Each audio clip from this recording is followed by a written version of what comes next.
These are 6 things to consider when choosing your loadout. Presented by Fortnite Master. This guide should give you an idea of how to choose the best weapons and items for your loadout in the current Fortnite meta. In this video, we talk about which weapons to look for in the early game, one of the best base loadouts in the current meta, and how to customize your loadout with weapons and items that fit your playstyle.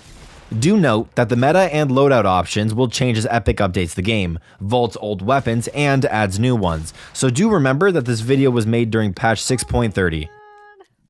Early game loadouts are largely decided by RNG of which guns you land on, find on the floor, and open from chests. At this point, you're basically looking for any shotgun you can find and the best automatic or semi-automatic weapon available. This way, you have something to fight with at medium and close range, as well as a weapon to switch to after shooting your shotgun.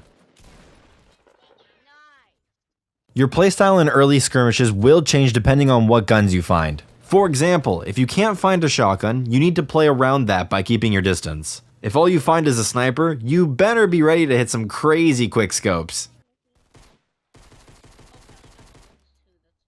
After the initial landing phase in early skirmishes, you want to loot up and secure your base loadout. This could be considered the bare minimum loadout you want to find before leaving your landing spot. As the meta stands right now, the most commonly used base loadout includes an assault rifle, shotgun, and SMG.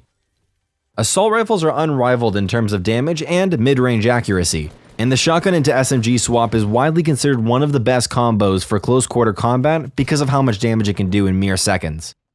Of course, there isn't a single best loadout because some choices like which shotgun to use are simply a matter of preference. With the tactical shotgun, for example, you don't really need an SMG for a switch weapon because the TAC has a much higher fire rate and a larger clip, so you can just continue shooting it instead of switching to an SMG after one shot. And if you need to spray players at close range, then you still have an AR to take care of that job. You can use that extra slot where most players keep their SMG for a sniper or an explosive weapon, or choose to carry an extra utility or healing item. Another variation is just to forego the SMG altogether, regardless of shotgun. While many players would argue that a pump with no SMG puts you at a big disadvantage, there are some ways to compensate. One way is to just use your AR as a switch weapon instead of an SMG. Another, more difficult way is to build in between every shotgun shot to compensate for the pump and heavy shots' slow fire rate. Although this takes some skill, it isn't always an option depending on the situation. Yeah, dude, you clean up. God damn. The ability to customize your loadout to fit your playstyle and preferences really takes hold when thinking about what to put in your 4th inventory slot. There are a lot of viable weapons and items that fit well in this slot, so you're going to have to decide which works best for you. Your first option is to carry another weapon. In this case, the 4th slot is usually reserved for weapons like snipers or explosives, including handheld explosives like clingers. Neither choice is strictly better, it just comes down to what you play best with. Both choices, however, prompt dramatically different playstyles, so take that into consideration when making the decision. Snipers make it possible to take pretty long-range engagements and dish out a ton of damage from afar, so long as you have a good shot.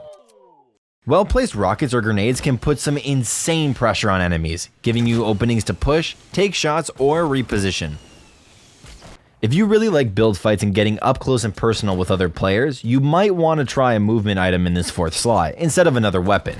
The grappler is extremely powerful for closing the gap on enemies, taking the high ground with no materials, and shifting the advantage in different fights. In this example, your 4th slot is more so meant to support your main 3 weapons, AR, Shoddy, and SMG, making it easier for you to use them effectively. Other movement and utility items like Rift-to-Goes, Shockwaves, Boogie Bombs, and Porta-Forts would fit in this 4th slot as well.